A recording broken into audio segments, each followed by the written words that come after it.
Vamos começar então agora a terceira aula desse meu curso sobre rebranding, onde eu falo sobre toda essa mudança na minha carreira e como isso pode de fato ser útil também para você. No primeiro módulo, na primeira aula, a gente contextualizou um pouquinho quem sou eu, qual que é o momento da minha carreira que eu tô, e na segunda aula a gente usou todas essas informações para explicar por que eu fiz esse processo de rebranding. É um processo meio que constante, né, que a gente precisa revisitar o tempo todo. Agora chegou a hora da gente começar a ir para uma parte um pouco mais prática. Como eu fiz todo esse processo? Não é algo simples, então eu sugiro que a partir de agora você pegue papel e caneta, anote aí do jeito que você achar que é mais importante, vai pausando esse vídeo, não tem problema nenhum, se você precisar refletir, se você precisar pegar alguma referência, usa o material de apoio, você está provavelmente com o seu e-book aí na mão e dá para você ir acompanhando em paralelo tudo que eu for falando, tá?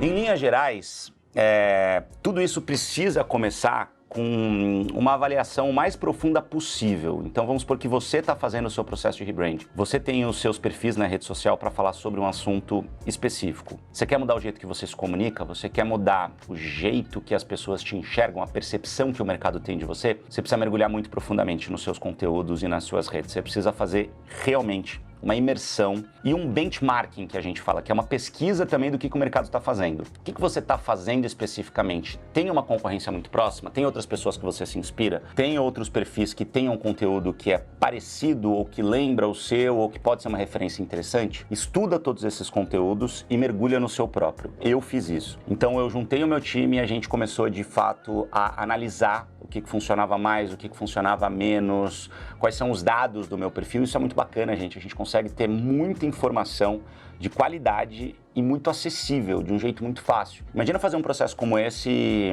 há 20 anos para uma empresa ou até para você mesmo, se você executasse algum tipo de serviço dentro de algumas empresas específicas, consultorias ou até mesmo palestras e tal, sem ter perfis nas redes sociais onde você pudesse divulgar o seu conteúdo e pudesse entender como as pessoas consomem esse conteúdo. Você ia ter, de repente, que contratar um instituto de pesquisa, fazer ligação para um monte de gente, para tentar medir mais ou menos qual era a percepção que o mercado tinha a teu respeito e quem que era o teu público. Hoje, a gente consegue esse tipo de informação. Claro, informações às vezes básicas, só que já dão um super norte pra gente, por exemplo, dentro do Instagram. O Instagram já consegue te dizer quais são as cidades que têm uma predominância maior dos teus seguidores, qual que é a porcentagem de seguidores homens e mulheres, qual que é a idade média dessas pessoas que te seguem. Você tem ferramentas que são muito legais dentro do teu Instagram, como por exemplo enquetes, caixinha de perguntas, que você consegue mensurar os assuntos que chamam mais atenção. E você tem as medidas de curtidas, de likes, de comentários, o que está gerando mais engajamento. O que está gerando mais conversa dentro das tuas redes sociais? O que gera mais interesse? Então, todos esses são indicadores que te ajudam muito a chegar onde você quer em termos de comunicação. Lembra que eu falei nas últimas aulas que um processo de rebranding não é invalidar todo o trabalho que já foi feito? É pegar o que mais funcionou e usar tudo isso daqui para frente de um jeito mais inteligente e cruzando com aquilo que você quer com o seu horizonte? Essa imersão, esse processo de pesquisa precisa de fato olhar para isso. E acho que muito importante para mim foi definir esse horizonte. Onde eu quero chegar? Então, nesse momento que eu tô passando por esse processo de rebranding e tô gravando todos esses conteúdos e tô me enxergando de uma nova maneira, sentindo a necessidade de comunicar com o mercado, de me comunicar com vocês de uma maneira nova, eu preciso saber para onde exatamente eu tô indo. E tudo bem você mudar um pouco esse destino, mas um pouco. Você precisa saber a direção. Porque se você ficar mudando toda hora, o teu rebranding vai ser um rebranding baseado no quê? Porque se você não sabe para onde você está indo, então isso é fundamental. Define qual que é esse teu horizonte.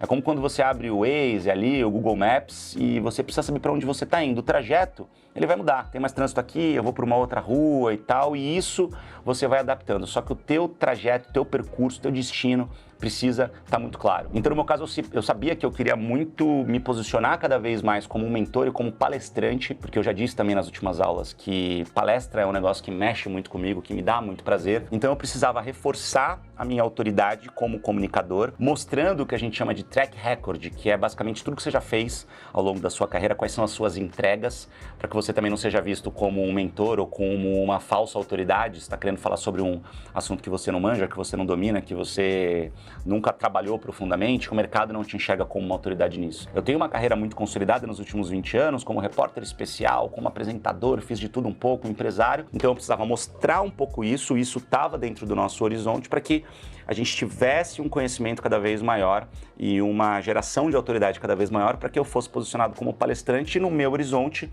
era crescer essa atuação como comunicador, como palestrante e como empresário. Então o processo de rebranding, no meu caso, ele passou por algo muito concreto de saber onde eu estava chegando. Depois que eu decidi tudo isso, que parece simples, mas muitas vezes não é, a gente decidiu a estratégia.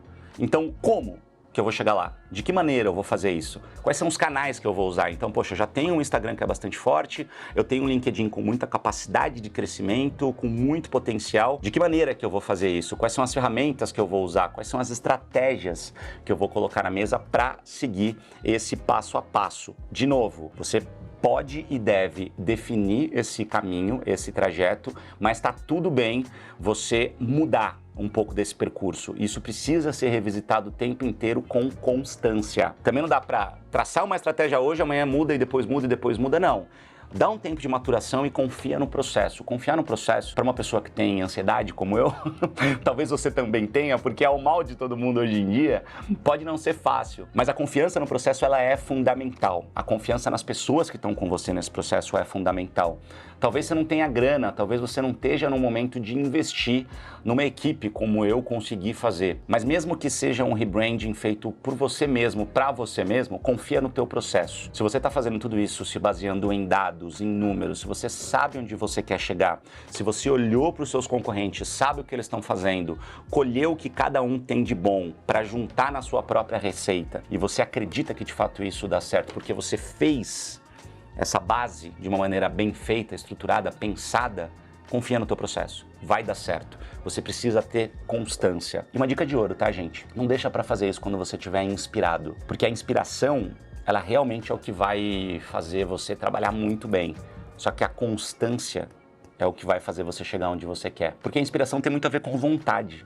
Quando a gente escova o dente antes de dormir, a gente não espera a inspiração vir para escovar o dente. A gente simplesmente escova, porque a gente precisa fazer isso.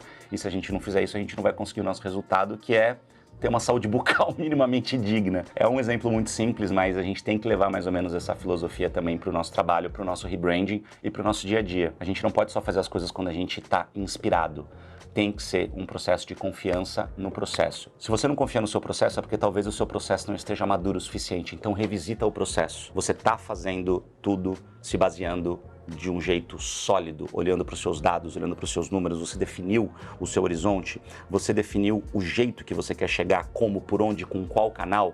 Coloca tudo isso no papel, anota qual é a sua estratégia, quais são os seus canais, quais são as suas redes, o que você vai fazer em cada rede. Para não ficar muito confuso, vamos terminar essa aula por aqui. Na próxima, eu vou falar exatamente o que eu fiz e de que maneira, pontualmente, passo a passo, eu consegui fazer esse processo. E aí eu acho que vai ter muita coisa boa para te ajudar também. Mais uma vez, obrigado por estar me acompanhando em todas essas aulas, em todo esse case gigantesco que eu estou criando e que eu sei que vai ser muito útil para você também.